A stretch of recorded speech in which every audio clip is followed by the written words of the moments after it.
بسم اللہ الرحمن الرحیم۔ آپ دیکھ رہے ہیں پروگرام کھرا سچ، اور آپ کو پتہ ہے کہ کھرا سچ جب بھی آتا ہے تو وہ کوئی انویسٹیگیٹ کر کے لاتا ہے کسی بھی چیز کو آپ کے سامنے۔ آج کی یہ ویڈیو انتہائی اہم ہے اور میں چاہتا ہوں کہ اس کو آپ تفصیل سے دیکھیں، آرام سے دیکھیں اور اس کو ختم ہونے تک پورا دیکھیں۔ یہ میری آپ سے ریکویسٹ ہے۔ ہو کیا رہا ہے کہ بڑے دنوں سے ہم براڈ شیٹ سن رہے ہیں، لیکن کسی کو یہ نہیں پتا کہ براڈ شیٹ ہو کیا رہا ہے یا ہوا کیا یا کس چیز کا۔ یہ تو پتا ہے ہمیں کہ ایک کمپنی ہے اور اس کمپنی نے پاکستان حکومت کے اوپر کیس کیا اور پاکستان حکومت اس کیس کے ضمن وہ ہار گئی، اور برطانیہ کی عدالت نے پاکستانی حکومت کے اوپر یہ کہا کہ آپ نے اب یہ اتنے $1 ملین اس براڈ شیٹ کمپنی کو ہر جانے کے طور پہ دینے ہیں۔ یہاں تک تو ہر ایک کو پتا ہے، لیکن جب کھرا سچ کی ٹیم نے اس کو کچھ دن پہلے انویسٹیگیٹ کرنا شروع کیا اور ہم نے اس پہ بہت لوگوں کو انٹرویو کیا، ایسے لوگوں کو جن کا براہ راست نیب سے تعلق تھا، جن کا براہ راست انویسٹیگیشن سے تعلق رہا ہے، جو اینٹی کرپشن پہ مامور رہے ہیں، اور وہ لوگ جن کی پوری زندگی جو ہے وہ فورینزک آڈٹس میں اور کرمنل ویریفیکیشن اور ان چیزوں کے اوپر لگ گئی، اور جو انٹرنیشنلی جنہوں نے ایف بی آئی کے ساتھ اور لوگوں کے ساتھ جا کے تحقیق کی مختلف کیسز میں، اس کیس میں نہیں صرف، اور اس میں بہت سے سوالات ہیں۔ آج جو سوالات میں آپ کے سامنے رکھنے جا رہا ہوں وہ سن کر شاید آپ کے 14 طبق روشن ہو جائیں۔ آج یہ جو سوالات میں آپ سے کرنے جا رہا ہوں یہ آپ کو ایک بہت گھنونی سازش کے یعنی اس کی تہہ تک لے جائیں گے۔ آپ یہ سن کر حیران ہو جائیں گے کہ یہ کہانی براڈ شیٹ کی کتنی بڑی ہے اور کتنے دہائیوں پہ یہ محیط ہے، اور اس کہانی کے اندر ایک چور اور چوکیدار یہ آپس میں ملے ہوئے ہیں، اور بہت بڑی سیاسی جماعتیں، بہت بڑے سیاسی نام، سیاسی اکابرین، وہ جو براڈ شیٹ کا رونا رو رہے ہیں، ہو سکتا ہے کہ اس پودے کا بیج خود انہوں نے بویا ہو۔ براڈ شیٹ کیس کو پیناما 2 کہنے والے کیا اس طرف اشارہ کر رہے ہیں کہ یہ سارے کا سارا کھیل عمران خان کی حکومت کا بوریا بستر لپیٹنے کے لیے رچایا جا رہا ہے؟ یہ بھی ایک صورتحال ہو سکتی ہے، لیکن آج یہ میں نہیں کہہ رہا۔ آج میں آپ کو یہ بتاؤں گا یا پوچھوں گا آپ سے کہ کس سیاسی جماعت کے لوگ اس میں انویسٹ کر رہے ہیں، باقاعدہ انویسٹمنٹس ہوئی ہیں، اور وہ کیوں ہوئی ہیں جب اس کی اگلی کیس چلے گی تو اس میں آپ کو پتہ چلے گا۔ براڈ شیٹ کیس پر کھرا سچ ٹیم کا جو ریسرچ ہے وہ کوئی خیالی پلاؤ نہیں ہے، بلکہ اس کیس کے مرکزی کرداروں سے بہت لمبی نشستوں کے اوپر یعنی تحقیق کے بعد یہ ترتیب دی جا رہی ہے۔ اس حوالے سے کچھ معلومات میں سوالات کی صورت میں آپ کے سامنے رکھوں گا اور وہ انتہائی اہم ہے۔ اس کے بعد میں آپ کو بتاؤں گا کہ یہ ہو کیا رہا ہے۔ سوال نمبر 1، کیا نیب کا نشانہ بننے والوں نے خود نیب کے خلاف ایک گھنونی سازش رچائی ہے؟ سوال نمبر 2، وہ کون تھا جس نے براڈ شیٹ کے ساتھ معاہدے میں ایگزٹ کلوز رکھا ہی نہیں؟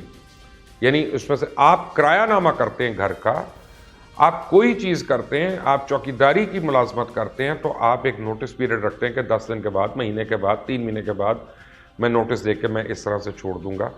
لیکن یہ دنیا کا ایک عجیب و غریب معاہدہ تھا، اور کہ یہ معاہدہ جو ہے ساری عمر کے لیے کیا گیا، ان لمیٹڈ۔ کیا نیب کا ادارہ اتنا عقل سے عاری تھا کہ وہ ایک ادارے کو یا ایک کمپنی کو پاکستان کی لوٹی ہوئی دولت کا 20% حصہ دینے جا رہا تھا، اور اس نے 200 کرپٹ لوگوں کا نام دینے کی بات جان بوجھ کر اس معاہدے سے بڑے بھونڈے طریقے سے نکلنے کی کوشش کی، اور جس میں ایگزٹ کلوز تھا ہی نہیں؟ سوال نمبر 3، کیا آپ کو پتا ہے کہ براڈ شیٹ کو دیے جانے والے پیسے حکومت پاکستان نے خود 2020 میں پاکستان ایمبیسی کو بھیجے، کیونکہ اس پہ ہر روز کی بنیاد پہ 5000 پاؤنڈ پر ڈے کے حساب سے جرمانہ پڑ رہا تھا؟ سوال نمبر 4، کیا آپ کو پتا ہے کہ ان $28 ملین میں سے $20.5 ملین میاں نواز شریف کی اس کرپشن کی دولت کا 20% ہے جو برطانوی عدالت نے مان لیا کہ پیناما پیپرز، GIT رپورٹ اور پاکستانی عدالت کے فیصلے کے بعد یہ سچ ثابت ہو گیا کہ براڈ شیٹ کی نواز شریف کے بارے میں کرپشن کی رپورٹ سچ تھی۔ لوٹے ہوئے پیسوں میں سے جو حکومت پاکستان نے جان بوجھ کر نظر انداز کی ہے، لیکن براڈ شیٹ نے ثبوت فراہم کر دیے تھے، اس لیے انہیں اس حصے کا معاہدے کے مطابق دیا جائے، اور اس میں سے 1.5 ملین ڈالر جو ہے وہ ایون فیلڈ اپارٹمنٹس کی مالیت کا 20% حصہ مختص کیا گیا۔ سوال نمبر 5، یہ کتنی بڑی منافقت ہے کہ ایک طرف برطانیہ کی عدالت پاکستان سے ان جائیدادوں کا پیسہ کرپشن قرار دے کے پاکستان سے 20% کمیشن براڈ شیٹ کو دلوا رہی ہے، اور دوسری طرف وہ ان جائیدادوں کو تحفظ فراہم کرتے ہوئے پاکستان کے حوالے کرنے سے انکار کر رہی ہے۔ کہیں یہ تو نہیں کہ نیب ان جائیدادوں کو حاصل کرنے میں سیریس ہی نہیں اور صرف خانہ پوری ہو رہی ہے کوئی یہاں سے؟ سوال نمبر 6، اس براڈ شیٹ کمپنی جس سے پاکستان کی نیب نے معاہدہ کیا، اس کے کیوی موصوفی کا کوئی تعلق ہے یا نہیں ہے؟ اس تباہ حال کمپنی کو کس کے ایما پر بعد میں صرف اس لیے خریدا گیا بینکرپسی کے بھی بعد کیونکہ پاکستان کے تلوں سے تیل نکالنا مقصود تھا؟ سوال نمبر 7، کیوی موصوفی پاکستان کی کس سیاسی جماعت کا فرنٹ مین ہو سکتا ہے، اور کیا وہ ایک گہری سازش میں ملوث ہے؟ کیا اس پارٹی کا تعلق پنجاب سے ہے یا سندھ سے؟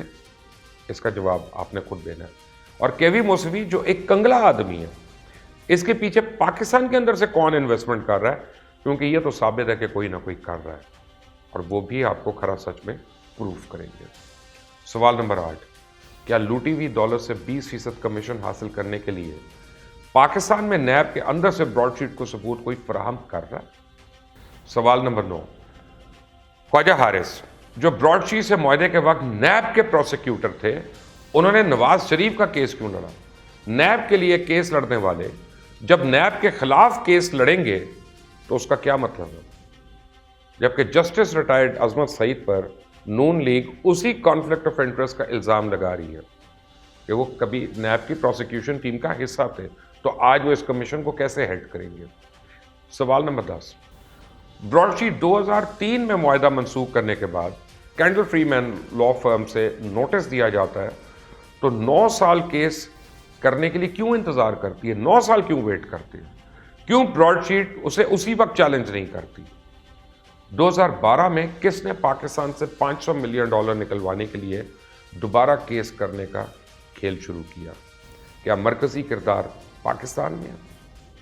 سوال نمبر 11، کیا یہ حقیقت نہیں کہ نیب کی براڈ شیٹ سے کورسپونڈنس یہ ثابت کر سکتی تھی کہ براڈ شیٹ ٹھیک کام نہیں کر رہی اور کئی چیزوں کا جواب نہیں دے رہی تھی، لیکن ان چیزوں کو جان بوجھ کر دبایا گیا کیونکہ پاکستان کے اندر کچھ لوگ پہلے ہی اپنا حصہ لے چکے تھے یا طے کر رہے تھے؟ نیب کا وہ کون سا خط ہے جس کا براڈ شیٹ نے 8 مہینے تک جواب نہیں دیا؟ کیا یہ بھی حقیقت نہیں ہے کہ براڈ شیٹ نے میاں نواز شریف کے خلاف حدیبیہ پیپر اور حدیبیہ انجینئرنگ پر وہی ثبوت فراہم کیے جو اسحاق ڈار نے نیب کو اپنے بیان حلفی میں لکھ کر دیا، اور وہ براڈ شیٹ تک کس نے پہنچائی؟ سوال نمبر 12، کیا دنیا میں کہیں ایسا ہوتا ہے کہ قومی ادارہ نیب اربوں روپے کے ڈیفالٹ ریکور کرے اور 20% جو ہے وہ براڈ شیٹ کو دے دیا جائے؟ کون تھا جس نے 200 لوگوں کی لسٹ بنائی تھی جن سے اربوں روپیہ ریکور کیے جا سکتے تھے، اور براڈ شیٹ نے ساری عمر وہ کمیشن کھاتے رہنا تھا؟ سوال نمبر 13، کیا براڈ شیٹ کیس کے مرکزی کردار آج بھی میڈیا کو جھوٹی سچی کہانیاں فیڈ کر رہے ہیں، اور اس وقت سچ صرف نشانے پر ہے؟ نیب کیوں خاموش ہے؟